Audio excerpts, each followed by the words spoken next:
रिलेटी पे जो हमारा टॉपिक चल रहा है उस पर मैं बताने के लिए आया हूँ। तो जब हम लोग चरक संहिता देखते हैं तो चरक संहिता में बहुत अच्छे से विस्तार से बताया है कि वाजीकरण के अध्याय बताए हैं। तो वाजीकरण अध्याय में 4 पाद बताए हैं और विस्तार से बहुत अच्छे से वर्णन किया गया है। तो हम उसी पे चर्चा करेंगे और सिंपल सिंपल वे में मैं आप लोगों को बताऊंगा। बहुत ज़्यादा कॉम्प्लिकेटेड वेज में बता दिया, कुछ समझ आएगा कुछ नहीं समझ आएगा, तो ऐसा हमें नहीं करना है। हमें जो भी करना है ना, एकदम सिंपल वे में ही आयुर्वेद को समझना है, सिंपल वे में ही ट्रीटमेंट देना है और रिजल्ट भी हमें सिंपल वे में ही अच्छा आना चाहिए। तो इसी को ना बाजीकरण अध्याय ऐसा बताया है। चरक संहिता में दूसरा अध्याय का नाम है बाजीकरण। में ऐसा बताया है कि जो घोड़े की तरह शक्ति देता है। बाजी का अर्थ दो तरह का है, एक बैल या फिर दूसरा पर्याय नाम है घोड़ा। घोड़े की तरह मैथुन सामर्थ्य जो शरीर में दे देता है उसको हम बाजीकरण बोलते हैं। तो क्या हो रहा है ना कि आजकल ऐसे पेशेंट हमारे पास आ रहे हैं जिनको ना मैथुन करते टाइम बहुत ज़्यादा वीकनेस रहता है या फिर इरेक्शन का प्रॉब्लम रहता है या प्री मैच्योर इजैकुलेशन रहता है। तो उन लोगों के लिए खासकर चरक से जब चिकित्सा स्थान शुरू करते हैं तो जब, और ये चरक संहिता इसलिए लिखा गया है कि दीर्घ जीवितम, ऐसा योजना किया है कि दीर्घ जीवित रहना चाहिए। और जो पुरुषों के लिए 4 पुरुषार्थ बताए, धर्म अर्थ काम और मोक्ष, तो उसमें जो काम है उसको ध्यान में रखते हुए वाजीकरण अध्याय लिखा गया है। तो वाजीकरण जो अध्याय है इसमें ये बोला है कि उत्तम संतान की प्राप्ति हो। और जो अल्प मैथुन करने में बहुत ज़्यादा वीक है पेशेंट, उनको ताकत देने की जो अध्याय है उसमें सब कल्प वगैरह बताए हैं। और बहुत सारी ऐसी चीज़ें बताई हैं जो हमें चिकित्सक के रूप में अपने पेशेंट लोग को देना चाहिए, तो हमें सक्सेस रेट मिलता है। दूसरा है कि इसमें कोई भी रस कल्प नहीं है, स्वर्ण कल्प नहीं है, सारी हर्बल मेडिसिन है, सारी वनस्पतियों का ही वर्णन किया गया है। तो इसके बाद में हम लोग चर्चा करेंगे। तो ऐसा बता रहे हैं कि बाजीकरण का मतलब क्या है, ये आप लोग को मालूम है, लेकिन ये बार बार बताने के लिए इसलिए हम रिपीट करना चाहिए कि हमें दिमाग में ये बैठना है कि हम किस लिए ये सब चिकित्सा का प्रयोग कर रहे हैं। तो ऐसा बता रहे हैं कि बाजीकरण इन्वच्छेद पुरुषो नित्यम आत्मवान तदा यतो ही धर्मार्थो प्रतिष्ठ यश एव च पुत्राय सतनम येतद् गुणाश्यते सुताश्रयः। मतलब जो आत्मवान है, जितेंद्रिय पुरुष है, उनको ही वाजीकरण दवाइयां देना है। अब इसका क्लिनिकल सिग्निफिकेंस क्या है कि अगर जितेंद्रिय इंसान नहीं है, जितेंद्रिय मतलब अपने इंद्रियों पे उसका वश नहीं है, और उसको अगर हमने वाजीकरण दे दिया तो उसका साइड इफेक्ट हो जाएगा। साइड इफेक्ट क्या होगा कि वह अति मैथुन करेगा, पॉर्न वीडियोस देखेगा, एडल्ट वीडियोस देखेगा, गलत स्त्रियों के साथ जाएगा, और फिर उसका ना साइड इफेक्ट हो जाएगा। एक बार क्या हुआ कि मेरे पास एक पेशेंट आए थे, जो कपल थे। तो वो लोग आए और जो हस्बैंड था उसको ना बहुत ज़्यादा प्री मैच्योर इजैकुलेशन का प्रॉब्लम था। और तो उसने मुझसे कहा कि आपके पास कुछ दवाई है, मुझे बहुत ज़्यादा तकलीफ हो रही है और घर में लड़ाई झगड़ा भी हो रहा है क्योंकि हम लोग का मैथुन हो नहीं पा रहा है। तो मैंने उनको हस्बैंड को दवाई दे दिया। फिर मैंने दवाई दे दिया एक बार, मैं ऐसे ही, अब वो मेरे घर के पास ही रहते थे। तो मैं एक बार ऐसे ही शाम को पेशेंट देख के शाम को ऐसे टहलने के लिए निकला। तो मैंने देखा कि वो आदमी ने क्या किया था कि 3-4 औरतों के साथ वो घूम रहा था। और वो औरतें भी सब ऐसे प्रोस्टिट्यूट्स थी जो रेड लाइट एरिया से लाई गई थी। और उसके उनके हाल चाल बात विचार इन सब से लग रहा था कि वो मेरी दवाई का मिसयूज कर रहे हैं। तो हमें ऐसे लोगों को कभी भी ये दवाइयाँ नहीं देनी है, अपने बाजीकरण दवाइयाँ नहीं देनी है कि उनका घर बर्बाद हो और कुछ तो नुकसान हो। क्योंकि क्या होता है कि अगर उनके घर गलत हो रहा है, हाँ ये बात है कि वो उनका कर्म है कि वो डिसाइड कर सकते हैं कि उनको क्या करना है, ठीक है। लेकिन हमें कभी भी ऐसे लोग, अगर हम जानकारी में मिल गया कि हमारी दवाइयों से कुछ गलत चीज़ें हो रही है, किसी का घर बर्बाद हो रहा है, तो ये दवाइयाँ नहीं देनी चाहिए। क्योंकि इसका भी नियम है, शस्त्रम शास्त्रम सलिलम पात्रापेक्षणता। शस्त्र को, शास्त्र को और पानी को हमें पात्र की ही अपेक्षा होती है, अच्छे पात्र को। इसी तरह से रोगी भी है ना, रोगी को सेलेक्ट करने का अधिकार हमको दिया गया है। अभी एक बार क्या हुआ कि ऐसे ही मेरे पास एक मराठी फिल्म एक्ट्रेस आई थी। तो उनके साथ में उनका कुछ कोर्ट केस चल रहा था, डिवोर्स का केस चल रहा था यहाँ पुणे में। शिवाजी नगर कोर्ट है वहाँ पे, फैमिली कोर्ट में ये डिवोर्स केस चल रहा था। और उनको एक ना इंडियाना कंपनी करके एक है पुणे में, बहुत बड़ा कंपनी है। उसके इंडस्ट्रियलिस्ट आए मेरे पास। पहले तो वो आए कि मुझे ना सेक्सुअल प्रॉब्लम है। तो मैंने कहा कि आप वमन कर लीजिए, वमन करने के बाद फिर आपका हम ये मेडिसिन दे देंगे, क्योंकि उनको कुछ ज़्यादा ही तकलीफ हो रहा था। तो मैंने नाड़ी देखा तो आमावस्था बहुत थी और कफ का उत्क्लेश भी बहुत हो रहा था। तो मैंने उनको वमन प्लान किया। तो एक दिन वो क्या किए कि एक दिन अपने बेटी के साथ आए और अपने वाइफ के साथ आए मुझसे मिलवाने के लिए। और ट्रीटमेंट चल ही रहा था, स्नेहन शोधन चल रहा था। तो एक दिन वो आए, फिर मैं मिल लिया। दूसरे दिन वो एक और कोई तो मैडम को लेके आए जो बहुत ही सुंदर थी, बहुत ही मतलब हीरोइन टाइप थी। तो वो मैडम ने कहा कि मैं मराठी फिल्म एक्ट्रेस थी, तो मैं अभी वो सब काम छोड़ दिया है। तो और फिर पता मैं फिर मेरे पास बहुत सारे पेशेंट भी आते थे। तो वो लोग आने के बाद मतलब फिर वमन हो गया, सारा ट्रीटमेंट हो गया। फिर उसके बाद में क्या हुआ कि वो बोले कि अब मैं बस्ती लेने आऊँगा। तो मैंने कहा ठीक है। तो वो बोले कि मुझे इनफर्टिलिटी का भी कुछ दवाई दीजिए। तो मैंने कोई एक तेल आता है हमारे पास, तो उससे क्या होता है कि जिसको इरेक्टाइल डिसफंक्शन है वो प्रॉब्लम सॉल्व हो जाता है। दूसरा मैंने वृक्ष दवाइयाँ दी। तो वो बोले कि वो तो ठीक हो गए, मतलब वो ठीक हो गए। तो वो मैडम जो थी उनको थायराइड का प्रॉब्लम था, जो उनके साथ आती थी। तो वो बोले कि ये मेरी गर्लफ्रेंड है, और मेरी वाइफ को तो आपने देखा, ये मेरी गर्लफ्रेंड है, और इनका बेटा भी है, लेकिन ये इनका डिवोर्स केस चल रहा है, तो मैंने इनको गर्लफ्रेंड बना लिया। तो फिर वो आते थे और कार में बहुत पता नहीं क्या ऐसे बंद करके कुछ तो करते रहते थे। उसके बाद में सारे पेशेंट लोगों ने भी कहा कि ये लोग क्या कर रहे हैं पता नहीं ऐसे।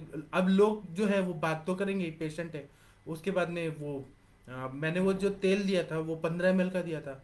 तो उसके बाद में उनका फ़ोन आने लगा कि आप हमें वो तेल और दीजिए। मैंने कहा कि आप एक बार तो अपनी वाइफ के साथ आते हैं, मुझे आपका पर्सनल मैटर में कुछ नहीं है, लेकिन आप इसका यूज़ क्या कर रहे हैं। तो वो बोले कि मुझे अपने गर्लफ्रेंड के साथ सब करना है।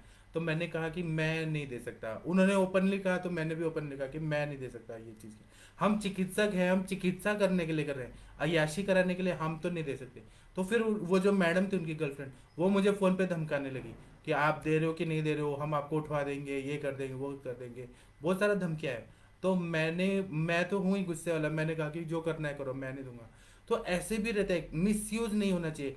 अगर मैं दे देता तो क्या होता, मेरा दवाई तो पवित्र मेडिसिन पवित्र उद्देश्य के लिए है, अच्छा उद्देश्य के लिए कि किसी का भी अच्छा हो। इसका मतलब ये नहीं है कि उनका घर बर्बाद हो और वाजीकरण दवाइयाँ खा के वो गलत काम करे, व्यभिचार करे। इसके लिए मैं तो नहीं दूंगा, आप लोग को देना है तो दीजिए।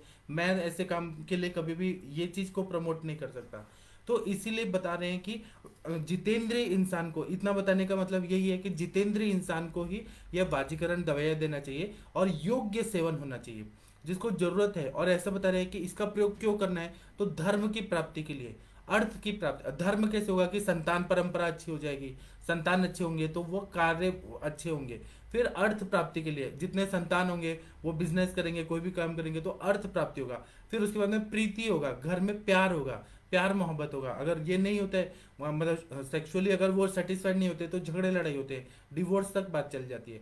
तो इसलिए प्रीति होना चाहिए, यश मिलता है अगर अच्छे संतान हो जाते हैं। अभी लोग बोलते हैं कि नरेंद्र मोदी जी कितने ग्रेट हैं, उन्होंने पूरे विश्व में अपना नाम किया है। तो मतलब ये जो यश मिलता है, यश अच्छे काम करने का, तो जब हम ये वाजीकरण दवाइयाँ देते हैं तो वो अच्छे संतान होते हैं तो अच्छे काम करते हैं और फिर योग्य संतान होते हैं, इसीलिए ना वाजीकरण का यश प्राप्त होता है। और इसमें ये बताया कि ये सब यश प्रीति कीर्ति ये सब के लिए पुत्र कारण होता है। अच्छा पुत्र रहेगा तो अच्छा नाम होगा। अगर बच्चा नालायक हो जाएगा, अभी जैसे देखिए शाहरुख खान जी है, शाहरुख खान जी इतने मेहनत से इतना काम किया उन्होंने, इतने अच्छे अच्छे मूवीज बनाए, और बच्चा जब जेल में हो गया था 2 अक्टूबर को, तो उनकी नजरें तो झुक गई ना।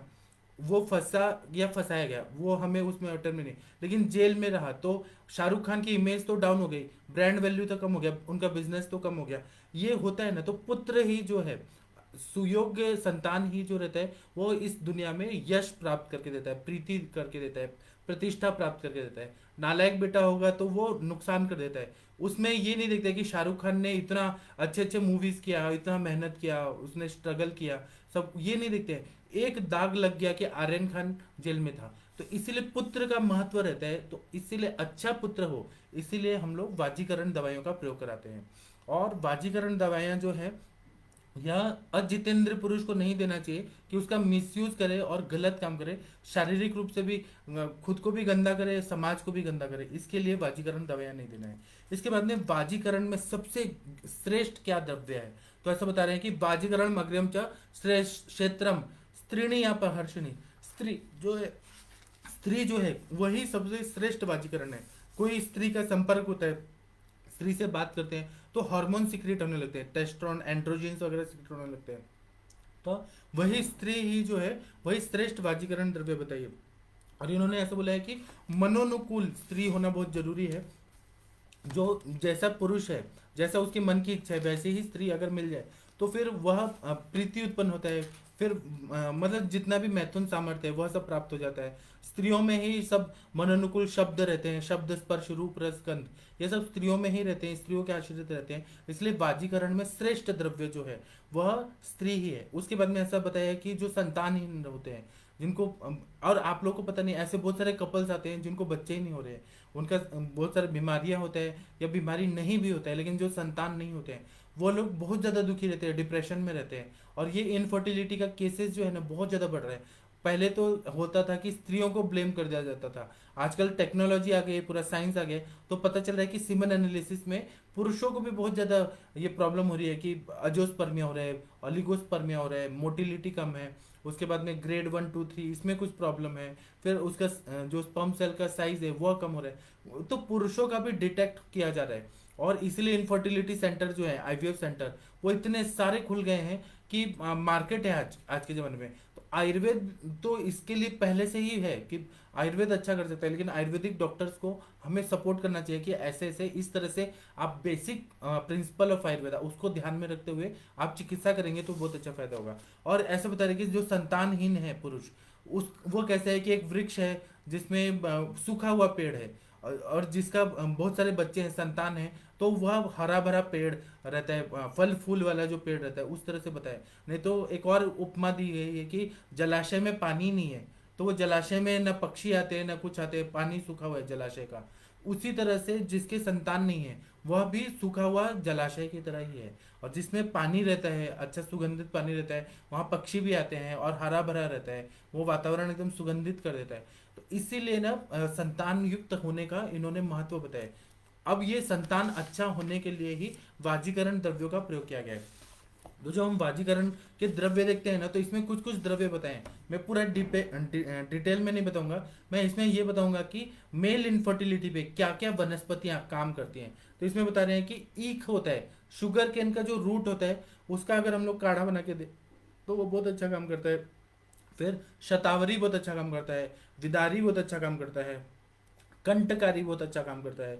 फिर जीवंती जो रहता है, जो जीवक जीवक ऋषभक मेधा महामेधा काकोली शिर काकोली मोती पर्णी माश पर्णी जीवंती यष्टि मधु, तो जीवंती जो है वह जीवनीय गण में है और वह जीवन देने का कार्य करता है। बहुत सारे ऐसे क्योंकि पेशेंट आते हैं जिनके स्पर्म सेल्स जो रहते हैं ना, स्पर्म जो रहते हैं वो मरे हुए रहते हैं, मतलब डेड रहते हैं, ऑलिगोस्पर्मिया रहता है या अजोस्पर्मिया रहता है, जो लाइव और मोटाइल सेल्स वो बहुत कम रहते हैं। तो उसमें जीवनीय गण का अगर काढ़ा दे दिया जाए या उत्तर बस्ती दे दिया जाए तो बहुत अच्छा फायदा होता है। इसी तरह से काकोली, ये जीवनीय गण का है दवाई। मेधा, यह भी जीवनीय गण का है। फिर ऋषभक, गोक्षुर, गोक्षुर बहुत अच्छा वृक्ष दवाई है, इसका प्रयोग अगर हम लोग प्रैक्टिस में करते हैं मेल इनफर्टिलिटी में तो बहुत अच्छा फायदा होता है। फिर पुनर्नवा है, पुनः पुनः नवती, मतलब नए नए सेल को उत्पन्न करता है। स्पर्मेटोजेनेसिस में ये पुनर्नवा है, वो बहुत अच्छा काम करता है, इसलिए पुनर्नवा का प्रयोग करना चाहिए। और कहीं पर भी शोथ रहा, टेस्टिकुलर अगर हम लोग ये करते हैं, जांच कराते हैं और वहां पे सूजन आई है, चोट लग गया, मार लग गया, तो वहां पर पुनर्नवा का रोल बहुत अच्छा रहता है क्योंकि शोथकन कार्य करता है। और वह वृक्ष भी है इनडायरेक्ट वे से, क्योंकि इसमें 4 रस रहते हैं पुनर्नवा में, तिक्त कटु कषाय और मधुर रस रहता है, तो वह बहुत अच्छा रहता है। मतलब पुनर्नवा का प्रयोग अगर हम लोग करते हैं तो शोथ को दूर करके फिर स्पर्मेटोजेनेसिस को बहुत ज्यादा एनहांस कर देता है। इसी तरह से कपिकच्छु जो है, केवाच के बीज जो रहते हैं वह बहुत अच्छा वृक्ष रहता है। जीवक ऋषभक रहता है बहुत अच्छा, शतावरी रहता है, यष्टि मधु बहुत अच्छा रहता है, क्योंकि यष्टि मधु जो है वह क्या करता है, म्यूकोजल लाइनिंग को अच्छा कर देता है, स्ट्रॉन्ग कर देता है। इसलिए यष्टि मधु का अगर हम लोग ने प्रयोग किया, यष्टि मधु घृत का प्रयोग किया तो वो वृक्ष बताया। विदारी कंद जो है, जिसको डुक्कर कंद भी बोलते हैं या वाराही कंद भी बोलते हैं, तो विदारी भी जो है वह शुक्र को बढ़ाने में बहुत अच्छा काम करता है। इसी तरह से उड़द का आटा, उड़द जो है वह भी शुक्र को जनन भी करता है और निकालने में भी सहायता करता है। फिर चीनी जो है या मिश्री जो है, यह भी शुक्र को बनाता है। वंशलोचन है वह अच्छा है। फिर उसके बाद में गेहूं का आटा या गेहूं का रोटी हम जो दूध के साथ खाते हैं तो शुक्र जल्दी जल्दी बनने लगता है। फिर गाय का घी बहुत अच्छा है, गेहूं का आटा बताया है। उसी तरह से जो ये लेते हैं, बकरे का जो अंडकोश होता है, बकरा का जो टेस्टिकल्स होता है उससे शुक्र बनता है। उड़द का आटा जो रहता है उससे शुक्र बनता है। और भैंस के मांसरस का अगर सेवन कराया जाए, जो लोग नॉन वेजिटेरियन भैंस का खाते हैं उनके लिए वो बहुत अच्छा श्रेष्ठ बताया है।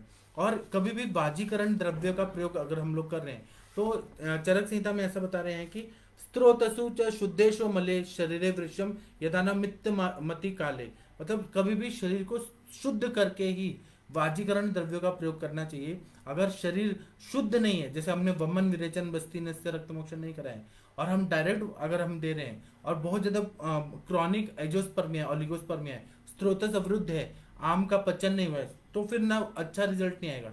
इसलिए सबसे अच्छा है कि हमें अगर अच्छा रिजल्ट देना है अपने पेशेंट में तो सबसे श्रेष्ठ है कि आप वमन करा दीजिए या कम से कम विरेचन तो जरूर करा दीजिए या बस्ती निरु बस्ती आस्थापन बस्ती करा के तब अगर वाजीकरण द्रव्यों का प्रयोग करेंगे तो ये ज़्यादा सक्सेसफुल, मतलब सक्सेस रेट बढ़ जाता है, इसलिए इसका प्रयोग रहता है। इसमें बता रहे हैं कि वृश्य देते न परम मनुष्य तद ग्रहणम चाहे वो बलप्रदम। जब हम वाजीकरण द्रव्य का प्रयोग करते हैं तो घोड़े की तरह मैथुन शक्ति बढ़ा देता है, बैल की तरह मैथुन शक्ति बढ़ाता है। अब घोड़ा जो है उसका मैथुन करने का शक्ति कैसा है कि वह फोर्सफुली ज्यादा ये कर देता है, मतलब फोर्सफुली वो मैथुन कर सकता है। और जो वृषभ होता है, वृषभ मतलब बैल जो है, बैल वह क्या रहता है कि बैल जो रहता है वो क्या करता है कि ज्यादा देर तक, मतलब आधा घंटा 1 घंटा तक भी उसमें मैथुन की शक्ति रहती है, तो वह ज्यादा मतलब सस्टेन कर पाता है मैथुन को, इसलिए उसका बहुत ज्यादा महत्व रहता है। तो उसी तरह से एक होता है चटक, चटक पक्षी होती है वो बार बार करती है, बार बार नंबर ऑफ टाइम्स उसके ज्यादा होते हैं। तो ये वाजीकरण द्रव्य जो बताए हैं अपने ग्रंथों में, ये तीनों तरह की शक्तियों को उत्पन्न करता है, जिसको जैसा रिक्वायरमेंट है वैसा ये करता है। तो घोड़े की तरह भी अगर ताकत चाहिए कि फोर्सफुली कर पाए, थोड़ी देर के लिए करें लेकिन फोर्सफुली कर पाए, हॉर्स पावर बढ़ाए, उसके लिए वाजीकरण द्रव्य का प्रयोग करें। अगर बैल की तरह कंटिन्यू ज्यादा देर तक सस्टेन करके रखना है और मैथुन करना है तो उसके लिए भी वाजीकरण द्रव्य का प्रयोग करें। नहीं तो चटक पक्षी की तरह बार बार फ्रीक्वेंटली बार बार करना है, बार बार करना है, तो चटक पक्षी की तरह भी ताकत दे देता है। जैसा द्रव्य का प्रयोग हम लोग करेंगे वैसे मैथुन की शक्ति बढ़ जाती है।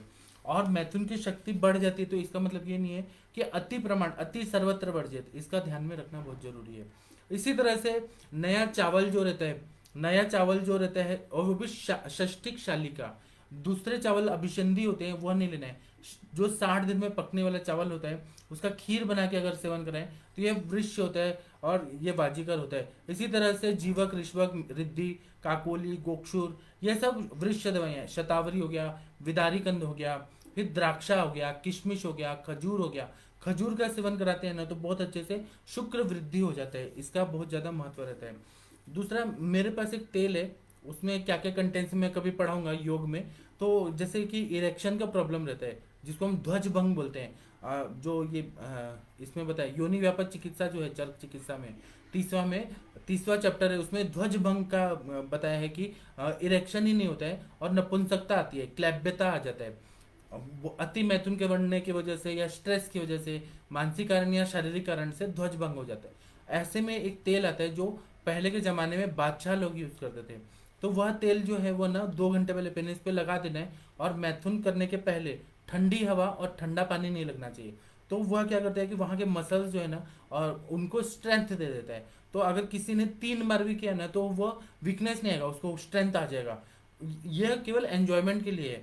बहुत सारे पेशेंट होते हैं उनका इरेक्शन का प्रॉब्लम रहता है, जैसे कि फॉर एग्जांपल जो डायबिटिक मेलाइटिस के पेशेंट होते हैं उनकी नसें कमजोर हो जाती है तो इरेक्शन का प्रॉब्लम होता है। तो उन और वो फिर क्या करते हैं आईवीएफ सेंटर में जाते हैं, कृत्रिम रूप से शुक्र निकाल के करना है और फिर वो मनुष्य को ऐसा लगता है कि मैं नपुंसक हो गया क्या। तो इसीलिए ऐसी दवाइयाँ, और ये बादशाह लोग जो थे पहले जब मुगल आते थे तो उन लोग ने ये इजाद किया है। आयुर्वेद की ही दवाई है, उसमें वनस्पतियाँ सब आयुर्वेद की हैं लेकिन वो लोग ज़्यादा यूज़ करते थे। इस पर मैं एक आप लोग को लेक्चर लूंगा तो मैं बताऊंगा। उसी तरह से बता रहे हैं कि कपी कच्चू है, शतावरी, खजूर है, सिंघाड़ा भी जो है, सिंघाड़ा श्रृंगाटक जो रहता है, श्रृंगाटक का प्रयोग आप लोगों ने क्या देखा होगा कि उपवास के आटा के रूप में करते हैं। श्रृंगाटक का अगर प्रयोग ज्यादा करते हैं तो जो पेनिस है, जो ये है मतलब लिंग है, उसको ताकत दे देता है, स्ट्रेंथ देता है। इसलिए श्रृंगाटक का प्रयोग यहाँ पर बहुत जगह पे अपने वाजीकरण के अध्यायों में आया है जो पाद है इसमें। इसी तरह से गोरख मुंडी भी बहुत अच्छा काम करता है, शुंठी भी बहुत अच्छा वृक्ष बताया है। और इसी तरह से बता रहे हैं कि इस और आपने देखा होगा कि ऋतुचर्या में किस तरह से आहार विहार बताए, पूरा रोमांस बताया उन्होंने आचार्यों ने, कि हम वाजीकरण द्रव्य का भी प्रयोग कर रहे हैं तो किस तरह से उसका सेवन करना चाहिए, योग्य रूप में करना चाहिए। शारीरिक स्थान में भी बता रहे हैं कि अपत्य मतलब संतान की प्राप्ति के लिए किस तरह से मैथुन करना चाहिए, क्या क्या करना चाहिए, सुगंधी मतलब इत्र लगा के, सुगंधी फूल माला पहन के, स्नान करके तभी करना चाहिए। इस तरह से इन्होंने पूरी तरह से डिजाइन करके बताया है, और यह साइंटिफिक भी है, इसका फायदा भी होता है। इसी तरह से इन्होंने बताया है कि बाजीकरण के लिए बताया है कि कुछ दूध में डाल के पका के कुछ मेडिसिन का प्रयोग करना चाहिए, जैसे कि जीवक कुछ द्रव्य शुक्र जनन होते हैं, कुछ द्रव्य शुक्र को निकलने वाले होते हैं, कुछ शुक्र जनक भी होते हैं, कुछ निकल स्त्रावन करने वाले भी होते हैं। तो कुछ शुक्र जनक द्रव्य होते हैं, वह क्या होते हैं, और इसका प्रयोग आप लोग अजस्पर्मिया में, ओलिगोस्पर्मिया में करके देखिए, आप लोग को बहुत अच्छा फायदा होगा। तो ये देखिए, जीवक है, ऋषभक है, काकोली है, शिर काकोली है, मुद्गपर्णी, माशपर्णी, फिर मेदा है, फिर उसके बाद में शतावरी है, जटामांसी है, फिर मुस्ता है, नागरमोथा है। यह सब जो द्रव्य हैं यह शुक्र का जनन करते हैं। जब इसका कॉम्बिनेशन में दें, दूध के साथ पका के दें, तो शीरपाक विधि से बहुत अच्छा फायदा होता है। इसी तरह से जीवक, ऋषभक, मेदा, महामेदा, काकोली और सारे द्रव्य मिलते हैं। जीवक और ऋषभक अगर नहीं मिले तो कोई बात नहीं, आप बाकी जो द्रव्य मिलते हैं वह सबका प्रयोग कर सकते हैं। काकोली, शिर काकोली, फिर मुद्गपर्णी, माशपर्णी, जीवंती, यष्टि, मधु। इसी तरह से अश्वगंधा का भी प्रयोग अगर करते हैं तो उससे भी बहुत अच्छा फायदा होता है। बला, श्वेत बला होता है, पीत बला होता है, उसका प्रयोग बहुत अच्छा रहता है।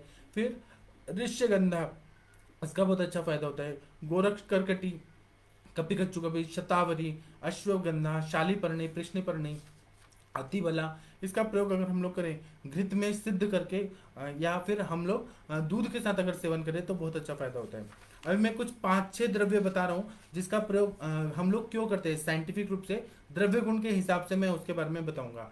इसी तरह से कुछ आहार विहार बता रहे हैं कि वाजीकर क्या क्या चीजें रहती हैं जो हम खाने में अगर प्रयोग करें तो वह शुक्र हमेशा कंटिन्यू बढ़ा के रखता है। ऐसा कभी नहीं होता है कि शुक्र से क्षीण हो जाए। तो जो लोग नित्य दूध और घृत का सेवन करते हैं और जो भय और व्याधि से रहित है, मतलब कोई बीमारी नहीं है, कोई एंग्जाइटी प्रॉब्लम नहीं है, हमेशा पैदल चलते हैं, मतलब सेडेंटरी लाइफस्टाइल नहीं है, हमेशा व्यायाम करते हैं, चलते फिरते हैं, साइकिलिंग करते हैं, उन लोगों का जब मैथुन का संकल्प करते हैं तो उन लोगों को बहुत वेग से वो मैथुन में प्रवृत्त हो जाते हैं। यह इन्होंने नॉर्मल चीज बताई, ये होना नॉर्मल है, ये होना ही चाहिए। जो लोग नॉर्मल काम करते हैं और फिर वो क्या करते हैं कि जो नित्य कामी है उनका शुक्र क्षय हो जाता है। जो कंटिन्यू वही वही काम करते हैं, 24 घंटे उनका दिमाग सेक्सुअल इच्छाओं में रहता है, उनका शुक्र इतना बार क्षय होता है तो वो लोग करने में असमर्थ होते हैं। फिर उसके बाद में जो नहाते नहीं है, स्नान नहीं करते हैं, जो दुखी रहते हैं, जो व्याधिग्रस्त रहते हैं, वह मैथुन करने में असमर्थ रहते हैं। तो इसीलिए हमारे पास जब भी पेशेंट आते हैं ना कि मेल इनफर्टिलिटी है, तो हमें ये कंसिडर करना चाहिए कि उसका हेतु क्या है। पॉर्न वीडियोस देखता था क्या, या मास्टरबेशन हस्त मैथुन अति मात्रा में करता था क्या, या फिर उसका क्या हेतु है, क्यों उसका शुक्र क्षय हुआ। तो संक्षिप्त क्रिया योग निदान परिवर्जनम, सबसे पहले हमें निदान परिवर्जन करना बहुत जरूरी है, काउंसलिंग करना जरूरी है कि हम मेडिसिन देंगे आपको, आपका टैंक पूरा भरेगा लेकिन नीचे से बंद करना पड़ेगा, नहीं तो ऊपर से दवाई टैंक में जैसे पानी भर रहे हैं और नीचे से लीक हो रहा है तो पूरा पानी खत्म हो जाएगा। इसलिए हम जो दवाइयाँ दे रहे हैं आपके शरीर में डाल रहे हैं तो उसका ये फायदा होगा कि वो शुक्र बनाएगा, आपका स्पर्मेटोजेनेसिस करेगा, लेकिन आपको रोक के रखना है। और जब बहुत ज्यादा शुक्र वेग आ रहा है तभी उसको आप मैथुन में प्रवृत्त होइए, रोज रोज नहीं करना है। और गलत आदतों की वजह से ऐसा तकलीफ हो रही है तो वह गलत आदतें बंद कर देना है और केवल उसी में। और फिर ऐसा बता रहे हैं कि अभ्यंग करना है, सुगंधित तेल से अभ्यंग करना है, उबटन करना है, स्नान करना है, गंधमाला आभूषण धारण करना है। मन को प्रसन्न करके जब ऐसे बाजीकरण द्रव्यों का सेवन कर लिया जाए तब मैथुन में प्रवृत्त होना है, और वो भी नियम से करना है। इसके लिए बताया कि 15-15 दिन के बाद मैथुन अगर करे तो ज्यादा रहता है। डेली डेली करने वाले भी लोग रहते हैं लेकिन उनमें शुक्राल्पता रहती है। अगर वो लोग बाजीकरण द्रव्यों का, दूध और घी का सेवन नहीं करते हैं तो शुक्राल्पता रहती है, और जो हम लोग गलत मानते हैं, मतलब ऐसा मानते हैं कि उसको व्याधि हो गई है, क्योंकि अति शुक्र क्षय से तो ऐसा बता रहे हैं प्रतिलोम राज यक्ष्मा हो जाता है, या फिर अनुलोम गति से भी अगर क्षय हो रहा है तो वह अनुलोम गति वाला यक्ष्मा हो जाता है। मैंने आप लोगों को एक बात बताया था कि अति मैथुन से एक मेरे पास पेशेंट आए थे 2004 में। तो क्या हुआ, एक मुस्लिम पेशेंट थे, उनकी नई नई शादी हुई थी, नई नई शादी हुई थी तो वो बहुत पतले हो गए। पहले वो हेल्दी थे लेकिन शादी होने के बाद बहुत पतले हो गए। तो वो मुझे आके बोले कि डॉक्टर साहब मेरी वाइफ को ना 6 बार चाहिए डेली, और इसके बाद भी ये सेटिस्फाइड नहीं होती है। तो मैंने उनकी वाइफ को पूछा कि आप ऐसे क्यों कर रहे हैं, आपका पति मर जाएगा, इतना क्यों कर रही हैं। तो वो बोली कि हाँ सच में मेरे पति को टीबी हो गया है, ट्यूबरकुलोसिस हो गया है, शादी होने के 1 महीने बाद ही हो गया है। इतना शुक्र का क्षय होता था। और उसकी वाइफ को ना एक सेक्सुअल डिसऑर्डर था जिसके बारे में अपने ग्रंथों में बताया, अत्यानंदा योनि व्यापत। उसमें क्या रहता है कि सेक्सुअल डिसऑर्डर रहता है, बहुत ज़्यादा चाहिए। योनि व्यापत रहता है, एक बीमारी रहती है अत्यानंदा, मतलब बहुत ज़्यादा उसमें आनंद चाहिए। तो वो आदमी को 1 महीना तक बहुत वेट लॉस हो गया, पूरा हड्डी का स्केलेटन जैसा दिखने लगा, और बाद में उसकी मृत्यु ही हो गई। तो अति शुक्र जो है वह नाश, मतलब जो ओज है वो निकल गया हमारा। तो अष्टबिंदुवात्मक ओज निकल गया तो मृत्यु निश्चित है, हार्ट अटैक से वो मर गया। और यह सच में ग्रंथों में जो बताया वो सच में होता है। शुक्र का हमें रक्षा करना चाहिए, और जब जरूरत है तभी उसको निकलने देना चाहिए। और वह शुक्र वेग को धारण भी नहीं करना है, काम के वेग को धारण करना है, मानसिक जो वेग रहता है उसको धारण करना है। लेकिन शुक्र का वेग जब जोर से आ रहा है, फिजियोलॉजिकली जब ज्यादा जोर से आ रहा है, उसको निकल जाने देना चाहिए। इंद्राणम न लालियत न पीड़ित, इंद्रियों को ना लालन पालन में रखिए, बहुत ज्यादा भोग विलास में रखिए, ना बहुत ज्यादा पीड़ित करके रखिए। इच्छा हो रही है लेकिन दबा के रख रहे हैं, दबा के रख रहे हैं, इससे भी व्याधि हो जाती है, साइकोलॉजिकल प्रॉब्लम हो जाती है। और क्या होता है कि अति प्रवृत्ति हुआ तो गैंगरेप जैसे कंडीशंस आती है, बलात्कार वगैरह बहुत ज्यादा हो जाता है। तो वैसा भी नहीं होना है, और पीड़ा करके भी नहीं रखना है, मीडियम मार्ग में। और इसीलिए भारतीय संस्कृति में विवाह कल्पना बताए, क्या विवाह हो जाना चाहिए, अपनी वाइफ के साथ आप करिए, जो शरीर की रिक्वायरमेंट है अपनी वाइफ के साथ करिए। बाद में जो विकृत आ रहे हैं, लिव इन रिलेशनशिप और ये रिलेशनशिप वगैरह, ये सब बहुत विकृत आ रहा है। इसके वजह से क्या हो रहा है, समाज दूषित हो रहा है। तो हम चिकित्सक लोगों का ये फर्ज है कि एक तो हम समाज को अच्छी चीजें दें, खाने पीने में, मेडिसिन में अच्छी चीजें दें, और काउंसलिंग भी करें कि इसका गलत चीज नहीं होना चाहिए। नहीं तो क्या होता है कि अगर हम, सपोज मेरे पास कोई आया, उसको शुक्राल पता है और शुक्र क्षय बहुत ज्यादा हुआ है, और मैंने उसको दवाई दिया, उसको अपनी वाइफ से भी तृप्ति नहीं मिल रही है, फिर वो कोई और गर्लफ्रेंड बनेगा, उनसे भी तृप्ति नहीं मिल रही है, फिर वो जाएगा रेड लाइट एरिया में, रेड लाइट एरिया में जाएगा और एड्स या हेपेटाइटिस बी या कोई गोनोरिया सिफिलिस करके लाएगा। तो उसके पाप का कुछ अंश तो मुझे भी प्राप्त होगा ना, कि मैंने उसको ऐसी दवाई क्यों दी कि वो उसको और ज्यादा ये सेक्सुअल डिसऑर्डर हो गया, और वो रेड लाइट एरिया में जाना पड़ा उसको मजबूरी में। अब वो मजबूरी हो गया कि उसको, इसीलिए हमें ना कोई भी चिकित्सक को, एक हमारे पास जो मेडिसिन है उसका अच्छा यूज ही होना चाहिए, और योग्य यूज ही होना चाहिए। अगर पेशेंट हमारा थोड़ी सी दवाई देने के बाद सेटिस्फाई है ना तो ठीक है, ज्यादा बहुत ज्यादा उग्र दवाइयां देके, जैसे सिद्ध मकरदोष दे दिया, वंग भस्म बहुत ज्यादा मात्रा में दे दिया, अश्वगंधा लेहम बहुत ज्यादा मात्रा में दे दिया, ये भी नहीं होना चाहिए। नहीं तो साइड इफेक्ट, कप्पी कच्चू का बीज का कौंचा पाक जो है वो बहुत ज्यादा दे दिया तो वो भी साइड इफेक्ट करता है। अति सर्वत्र वर्जित। अब हम लोग कुछ कुछ वनस्पतियां देखते हैं जो वाजीकरण के लिए श्रेष्ठ अपने ग्रंथों में बताई हैं, उसी का हम लोग एनालिसिस करेंगे, द्रव्य गुण से, रस वीर्य विपाक से वो कैसे काम करती हैं। अश्वगंधा जो है, इसके बारे में भाव प्रकाश निघंटु में ऐसा बताया है कि अश्वगंधा नील श्लेष्म श्वित्र शोथ शयापहा बल्या रसायनी तिक्ता कषाय उष्णाति शुक्रला, अति शुक्रला, ये शब्द बताया है। अश्वगंधा जो है वो घोड़े की तरह स्मेल करने वाली एक वनस्पति है, और यह, इसका सेवन करते हैं तो ये मांस धातु पे काम करती है, मांस की अग्नि को अच्छा करती है, हेल्थ सुधारती है, लेकिन यह बहुत ज्यादा शुक्र भी बढ़ाती है। जो लोग मेल पेशेंट, मेल डॉक्टर्स हैं, वो लोग क्या करिए कि आप लोग अश्वगंधा का चूर्ण लीजिए और उसको दूध में लेके पी लीजिए, फिर रात को देखिए आपका बहुत ज्यादा ये हो जाएगा, उत्तेजना बहुत ज्यादा नहीं लगेगी। अश्वगंधा यही काम करता है, अति शुक्रला, शुक्र को बहुत ज्यादा बढ़ा देता है। तो और इसीलिए ना हिसाब से उसका सेवन कराना चाहिए। अगर हम लोग अश्वगंधा के बारे में अगर देखेंगे तो ये शोथर है, वेदना स्थापक है। उसी तरह से यह केवल शुक्र व स्त्रोतस में क्या काम करता है उसमें हम देखेंगे तो अश्वगंधा है शुक्र की दुर्बलता में श्रेष्ठतम दवाई है। उसी तरह से घी के साथ और चीनी के साथ या मिश्री के साथ अश्वगंधा का प्रयोग अगर कर लिया जाए तो ये बहुत ज्यादा फायदा करता है। बहुत सारे पेशेंट ऐसे आते हैं हमारे पास कि अति शुक्र प्रवृत्ति हो रही है और उसकी वजह से कमर दर्द होता है उनका, उनको हम अश्वगंधा देते हैं तो कमर दर्द भी ठीक होता है, क्योंकि वात मतलब ये अनिल पे और कफ इस पे बहुत अच्छा काम करता है, वायु और कफ पे अच्छा काम करता है, और शुक्र को भी अच्छा करता है, जहाँ शुक्र विकृति जन्य कटिशूल हो रहा है उसमें भी बहुत अच्छा काम करता है। और ये बल्य भी है, पौष्टिक भी है, वृक्ष भी है, और ऐसा बताया कि बल्य गण में बताया, बृहणीय गण में बताया, मधुर स्कंद में बताया। इसलिए अश्वगंधा का प्रयोग हम लोग मेल इनफर्टिलिटी में करते हैं। अश्वगंधा के कैप्सूल भी मिलते हैं, अश्वगंधा घनवटी भी मिलता है, अश्वगंधा का घृत भी मिलता है, अश्वगंधा का लेहम भी मिलता है, अश्वगंधा का चूर्ण भी मिलता है। आप लोग को जो पेशेंट जो लेना चाहे उसका प्रयोग करिए मेल इनफर्टिलिटी में। 100% आपके पेशेंट को फायदा होगा, उनका स्पर्म मोटिलिटी बढ़ जाएगा, स्पर्म काउंट बढ़ जाएगा। ये तो बहुत अच्छा दवाई है। इसी तरह से जो शुंठी है, शुंठी दीपन पाचन कार्य भी करता है, मधुर विपाकी भी रहता है। और शुंठी के बारे में ऐसा बताया है कि शुंठी रुच्याम वातग्नि पाचनी कटुका लघु स्निग्धोष्णा मुद्रा पाके कफवात विबंधनोत वृष्यास्वर्य वमेश्वा शूलका से हृदयमयान। वृष्या बताया, वृष्य का मतलब है कि जो शुक्र को उत्पन्न करे और शुक्राणुओं को जो ताकत दे, बल दे। यह प्राकृतिक रूप से तो बनता ही है, लेकिन यह वाजीकरण द्रव्य और एनहांस कर देता है, स्ट्रेंथ दे देता है, ताकत दे देता है। पूरा जो मेल जेनेटल ऑर्गन्स हैं उनको ताकत दे देता है, स्पर्म बहुत अच्छे बनने लगते हैं। इसलिए इसका प्रयोग बताया है, शुंठी का प्रयोग करना चाहिए।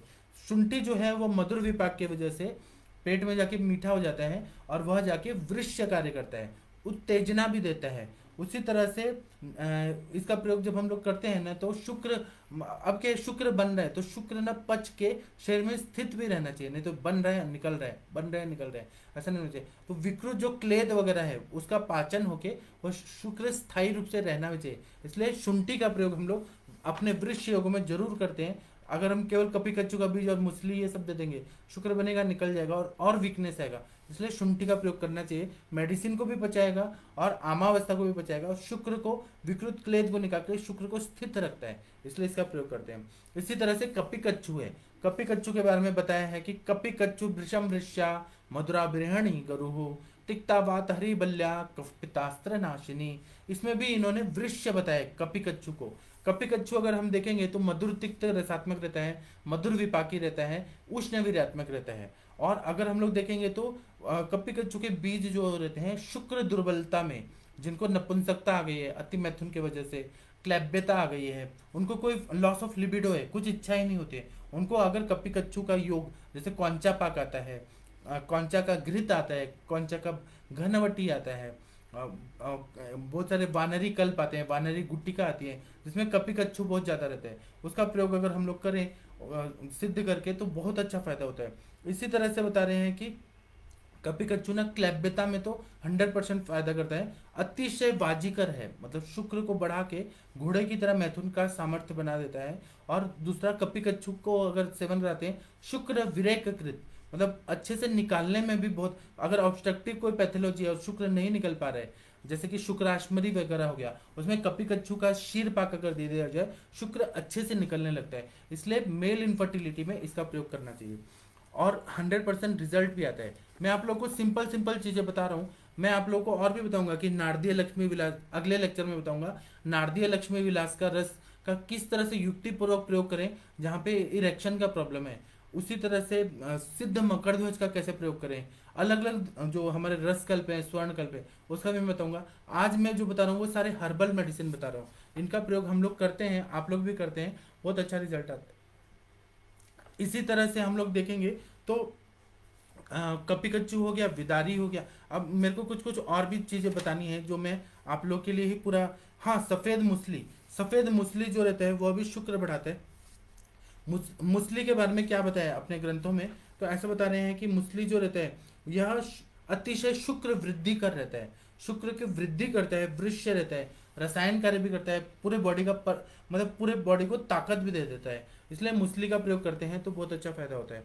सफ़ेद मूसली भी आती है, काली मूसली भी आती है। तो सफ़ेद मूसली जो है और बहुत महंगा मिलता है, दिल्ली के मार्केट में देखिए सफ़ेद मूसली बहुत कॉस्टली मिलता है। मूसली पाक भी आता है, ग्रैन्युल्स फॉर्म में आता है, उसका प्रयोग हम लोग करेंगे तो बहुत अच्छा फायदा होता है। इसी तरह से वाराही या विदारी जो रहता है वह भी शुक्र बढ़ाता है। तो इसके बारे में ऐसा बता रहे हैं कि ये देखिए कैदेव निघंटू में बता रहे हैं कि शुक्र आयु स्वर बल वर्ण, शौकरो मधुरस्तिक्ता कटुको रसपाकयो शुक्रायु स्वर बल वर्णाग्नि बल पित्त विवर्धना कफ कुष्ठ रुन्मेह कृमिन हंति रसायनम। मतलब ये बता रहे हैं कि मधुर और तिक्त रसात्मक रहता है। विदारी कंद या विदारी गंधा जो रहता है यह मतलब इसका जो स्मेल रहता है वो सुअर की तरह रहता है। हमारे वनस्पतियों का नाम कैसे पड़ा है? अश्वगंधा, सर्पगंधा। इसी तरह से वाराही कंद है ना, उसका स्मेल जो रहता है सुअर जो रहता है उसकी तरह रहता है। और इसके जो मूल रहते हैं वो देखने में भी सुअर की तरह ही रहते हैं, इसलिए इसको विदारी गंधा भी बोलते हैं, विदारी कंद भी बोलते हैं। लेकिन ये बहुत ज़्यादा बृहणीय रहता है, बल्य रहता है और यह शुक्र को बढ़ाता है। इन्होंने बोला शुक्र आयुवर, शुक्र को भी बढ़ाता है, आयु को भी बढ़ाता है। और ऐसा बता रहे हैं कि यह बहुत ज़्यादा रसायन भी रहता है। और विदारी विदार्यादि लेहम में आता है, विदार्यादि चूर्ण आता है जिसको दूध में हम लोग सेवन कराते हैं, तो शुक्र अच्छे से बढ़ जाता है। इसी तरह से शतावरी, शतावरी जो है आप लोग को पता है कि शतावरी का प्रयोग वृक्ष के रूप में हम लोग करते हैं। इसके बारे में ऐसा बता रहे हैं कि महाशतावरी मिद्या हृदय वृक्षा रसायनी शीतवीर निहंतर्षो ग्रहणी नयनामयान तदुं करो त्रिदोक्षक नो लघु रस शयापहा। तो इसमें वृष्या शब्द बोला है, वृष्य शब्द है तो यह शुक्र को जरूर अच्छा बना देती है। यह मतलब शुक्र क्षीणता अगर रहती है, जैसे जिस लोगों का शुक्र प्रवृत्ति, जैसे स्वप्न दोष के पेशेंट आते हैं, नाइटफॉल हो जाता है बच्चों को बहुत ज़्यादा, उनको बहुत ज़्यादा उसी में मन लगा रहता है और वो लोग कंट्रोल करके सो जाते हैं, लेकिन रात को शुक्र निकल जाते हैं। उसमें थोड़ा सा विरेचन देके फिर शतावरी कल पकड़ दे दिया जाए बच्चों को, तो बहुत अच्छा फायदा हो जाता है, इसका 100% फायदा होता है। इसी तरह से अक्कल कारा जो रहता है, अक्कल कारा का भी प्रयोग हम लोग करते हैं तो ये शुक्र को बढ़ा देता है। आज मैंने जो जो द्रव्य बताए वो सारे हर्बल दवाइयाँ बताई।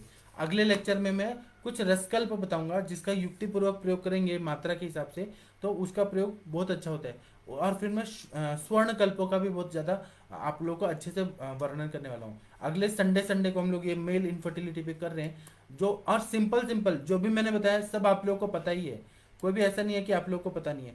तो अभी मैं आप लोग के जो प्रश्न उत्तर है वो देख लेता हूँ। 1 मिनट रुकिए और प्रश्न पूछिए कृपया। आप लोग के प्रश्न जो हैं वो हम लोग को ज़्यादा मोटिवेट करते हैं कि हाँ हम पढ़ा रहे हैं।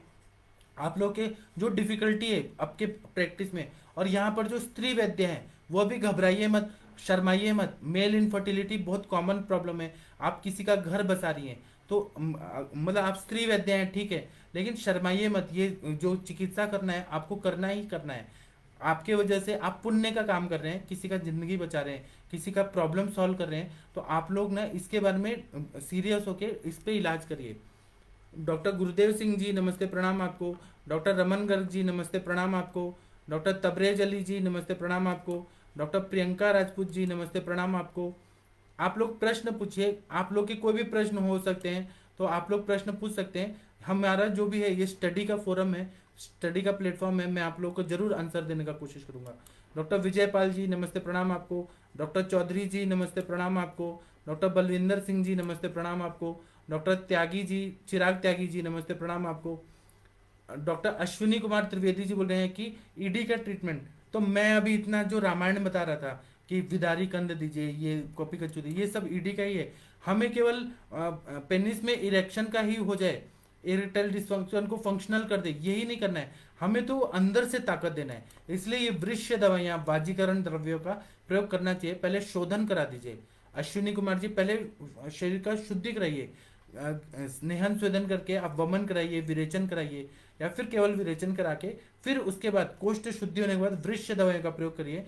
अंदर से जब ताकत आएगी तो ये इरेक्टाइल डिस्फंक्शन का प्रॉब्लम ठीक हो जाएगा। ऊपर से जो एक तेल मैं बता रहा हूँ उस पर मैं एक लेक्चर रखूंगा ये हफ्ते में, तो मैं उसके बारे में बताऊंगा उसके क्या कंटेंट्स है और उसका क्या यूज रहता है। डॉक्टर मनोज कुमार जी नमस्ते प्रणाम आपको। डॉक्टर अश्विनी कुमार जी बोल रहे हैं कि मेरे हड्डियों में कट कट की आवाज आती है। अभी हड्डियों में रुक्षता बहुत ज्यादा बढ़ गया है तो आपको घृत पान करना चाहिए। तो आप क्या कर सकते हैं कि आप अश्वगंधा घृत लाइए, विदार्यादि घृत लाइए, या शतावरी घृत लाइए, या अगर आप ये मधुर रसात्मक हो गए, आप या तो गुगुल तिक्त घृतम लाइए, या फिर आप महातिक्त घृतम लाइए, या फिर सादा घी का सेवन करिए। तो इससे आपका जो जितना स्नेहन होगा, कटकट आवाज बंद हो जाएगा। दूसरा आप बस्ती लीजिए, अनुवासन बस्ती लेंगे, तिक्तक क्षीर बस्ती लेंगे, तिक्तक क्षीर बस्ती से भी कटकट आवाज है ना पूरी तरह से ठीक हो जाता है। डॉक्टर सोनाली जी बोल रहे हैं कि लक्ष्मणा, शिवलिंगी बीज और पुत्रक जीवक का यूज कब और कैसे करें।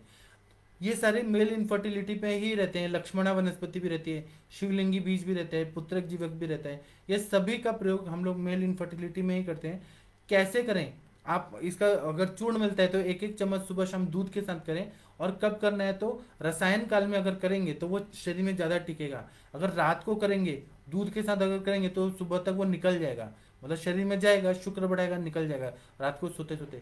तो इसीलिए ज़्यादा अच्छा अगर रिजल्ट लेना है, शिवलिंगी बीज हो गया, लक्ष्मणा हो गया, पुत्र जीवा, तो सुबह के टाइम में ब्रह्म मुहूर्त में इसका सेवन कराया जाए दूध के साथ, तो ये शरीर में टिकेगा भी और पच के शरीर में रहेगा भी। ऐसा हम लोग का अनुभव है। नहीं तो आप खाने के बाद आफ्टर मील्स, मतलब व्यानोदान काल में आफ्टर मील्स बोथ टाइम आप दीजिए तो बहुत अच्छा फायदा होता है। डॉक्टर गगन अग्रवाल जी नमस्ते प्रणाम आपको। डॉक्टर अंजना सक्सेना जी नमस्ते प्रणाम आपको। डॉक्टर सरोज मिश्रा जी नमस्ते प्रणाम आपको। हाँ, डॉक्टर चिराग त्यागी जी बोल रहे हैं कि रेगुलर नाइटफॉल में क्या दे सकते हैं। सबसे पहले उसका तो हाइजीन मेंटेन करना बहुत जरूरी है। हाइजीन रिलेटेड मतलब मन का हाइजीन, माइंड में जो गंदे गंदे विचार आ रहे हैं, दिन भर वही चीज विचार आ रहे हैं, वहां से उसको पहले तो हटा देना चाहिए। संक्षिप्त क्रिया को निदान परिवर्जनम, उसकी काउंसलिंग करनी चाहिए कि आप उसी में मत रहिए और उसको कुछ गेम्स में, स्पोर्ट्स में, अभी जैसे आईपीएल चल रहा है, स्पोर्ट्स और गेम्स में लगा दीजिए। और बॉयज़ हैं उनको तो ये सब अच्छा ही लगता है, स्पोर्ट्स में भाग दौड़। उनको बोलिए कि सुबह उठ के रनिंग करे, साइकिलिंग करे। एक तो आपको माइंड को डाइवर्ट करने का कोशिश करना है।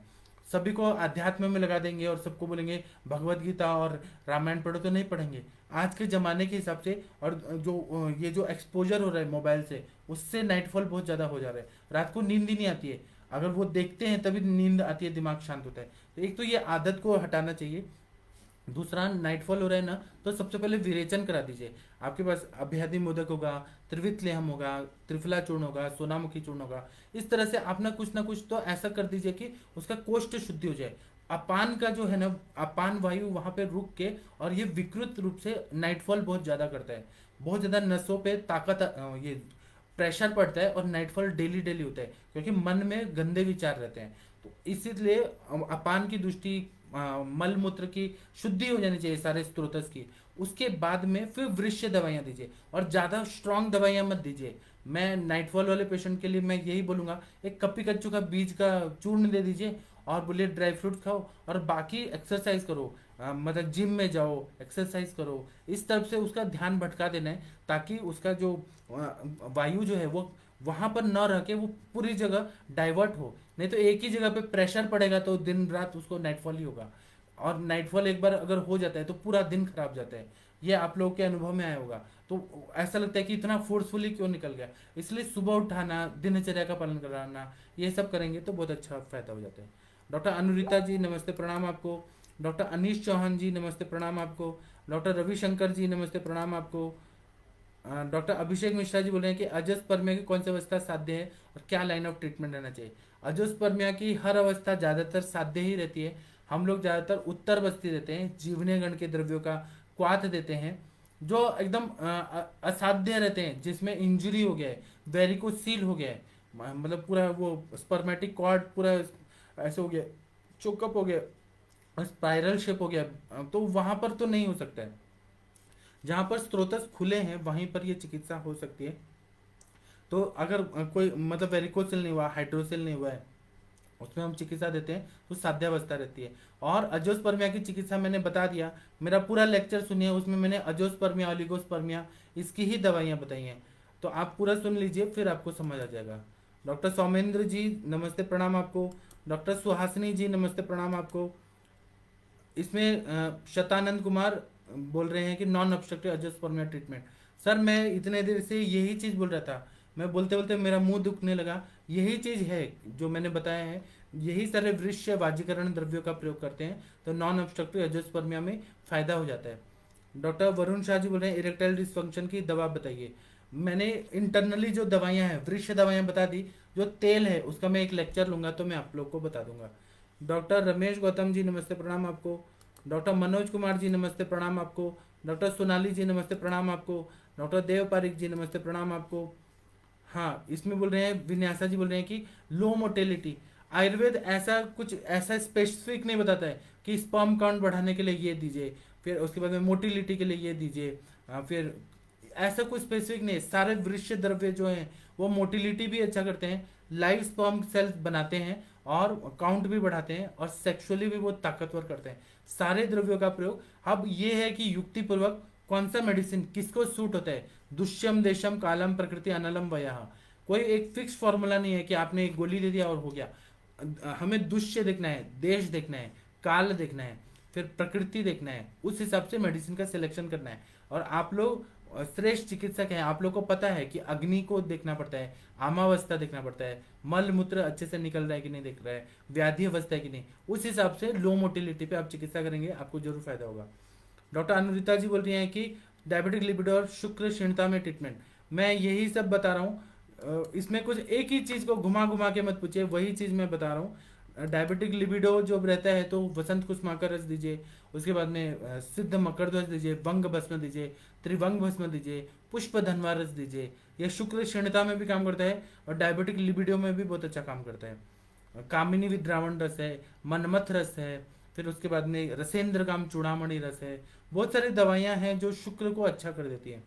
जो डॉक्टर परितोष जी बोल रहे हैं कि स्पर्म हेल्थ ठीक करने के लिए कौन सा मेडिसिन। देखिए फिर से घुमा घुमा के वही चीज, स्पर्म हेल्थ ठीक करने के लिए भी यही सारी वृक्ष दवाइयां हैं। रसेंद्र काम चूड़ामणि रस, कामिनी विद्रावण रस, मनमथ रस, सिद्ध मकरध्वज है, यही सब, शुक्र मातृकावटी है, शुक्र वल्लभ रस है। डॉक्टर टिंकल यादव जी नमस्ते, प्रणाम आपको। डॉक्टर मोहित गुप्ता जी बोल रहे हैं अकरकारा का यूज, अकरकारा का यूज जो है वो गले के लिए भी अच्छा होता है। अकरकारा शुक्र भी बढ़ाता है, शुक्र को स्थित रखता है, इसका यूज रहता है। डॉक्टर चरिता जी बोल रहे हैं कि हाँ, 80 ईयर ओल्ड मेल हैज ध्वजभंग, प्लीज गाइड ऑन दिस।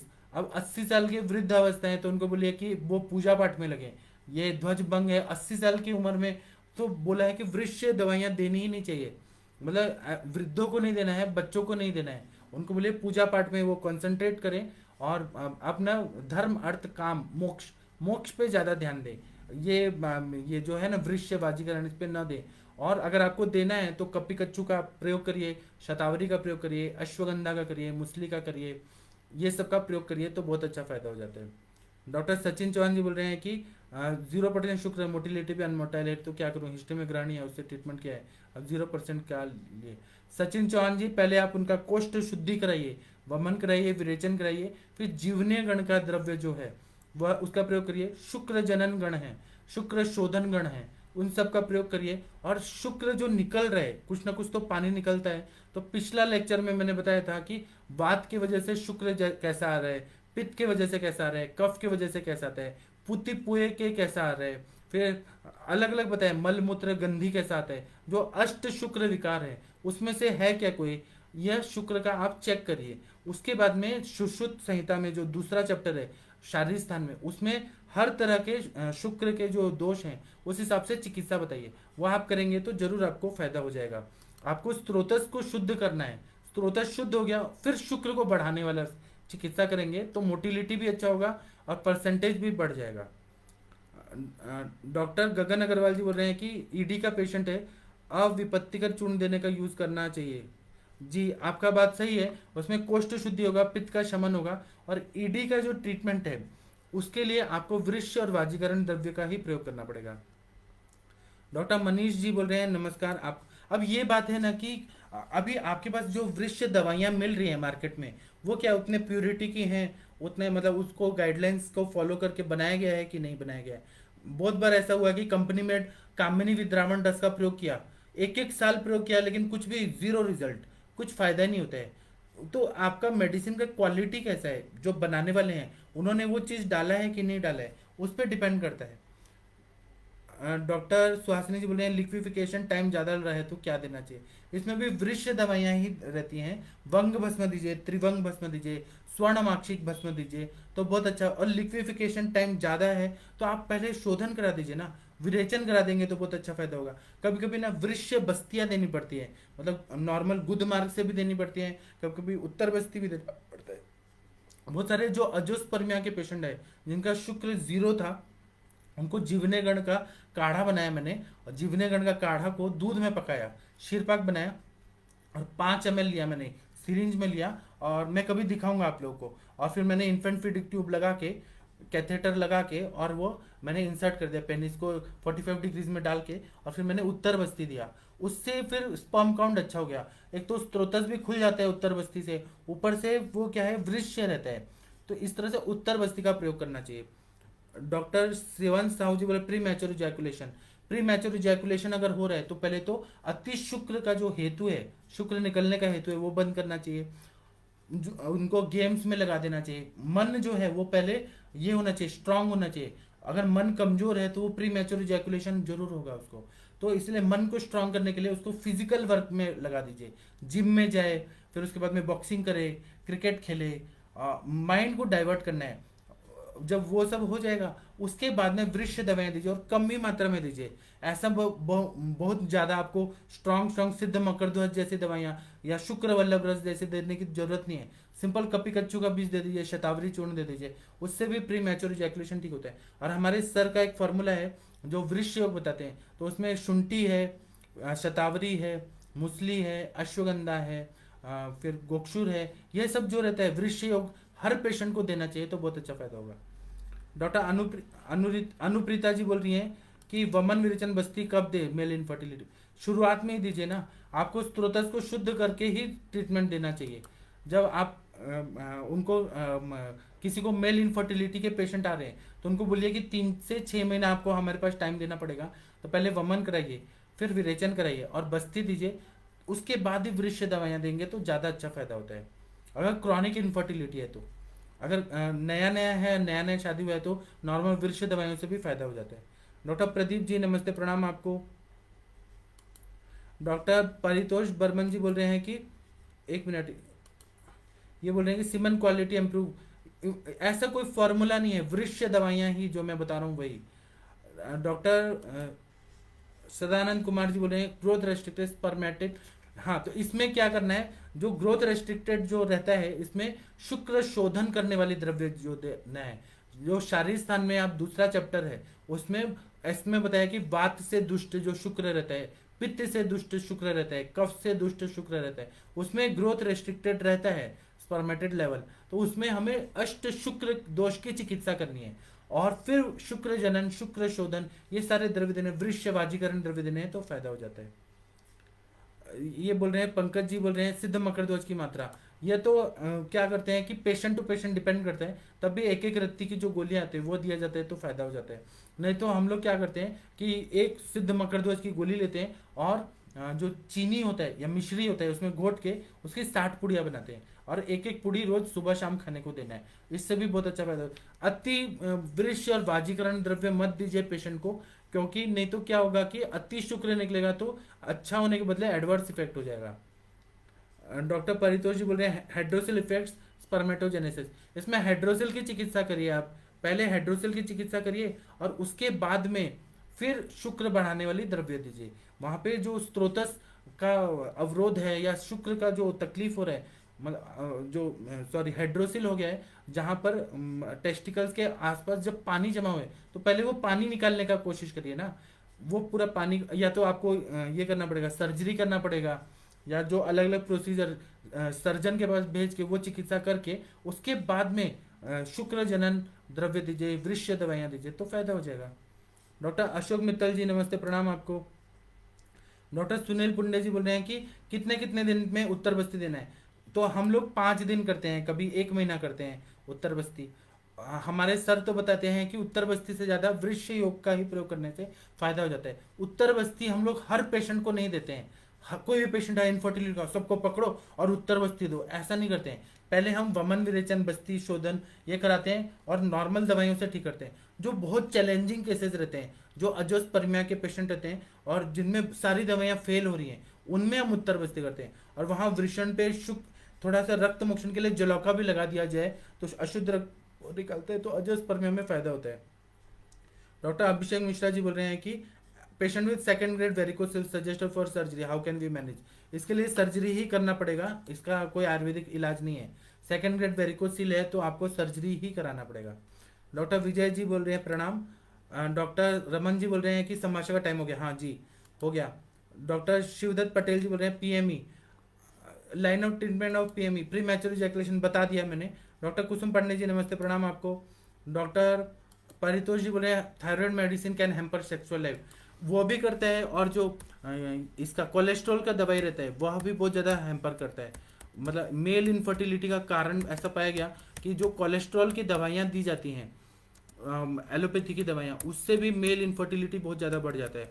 तो इसका ध्यान दीजिए। और आयुर्वेद की भी जो हरितकी है, हरितकी का अगर प्रयोग बहुत ज़्यादा कर दिया जाए, 3 महीना से ज़्यादा कर दिया जाए, तो वह भी शुक्र का क्षय करता है। नीम भी रहता है, वो स्पर्मिसाइडल रहता है, नीम का भी प्रयोग जो है वो 3 महीना करके फिर उसके बाद ब्रेक कर देना चाहिए। मैं फ्री इंटरेक्टिव सेशन जो अभी होने वाला है 8 बजे 2 मिनट बाद, उसका मैं पासवर्ड आईडी दे देता हूँ। आप लोग आइए और हम लोग संभाषण करेंगे।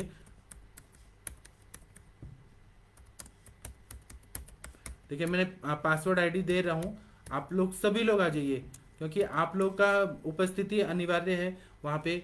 आप लोग आते हैं तो बहुत अच्छा लगता है। और व्हाट्सअप फॉर्म, व्हाट्सअप ग्रुप में ज्वाइन होने के लिए मैं गूगल फॉर्म दूंगा, मैंने अपना नंबर दिया है, उसमें आप लोग मुझे मैसेज करिए, आप व्हाट्सएप ग्रुप ज्वाइन करिए। तो उसमें मैं और भी बहुत सारे फॉर्मुलेशन दूंगा आप लोग को, जो आप लोग के प्रैक्टिस को और अच्छा कर देगा।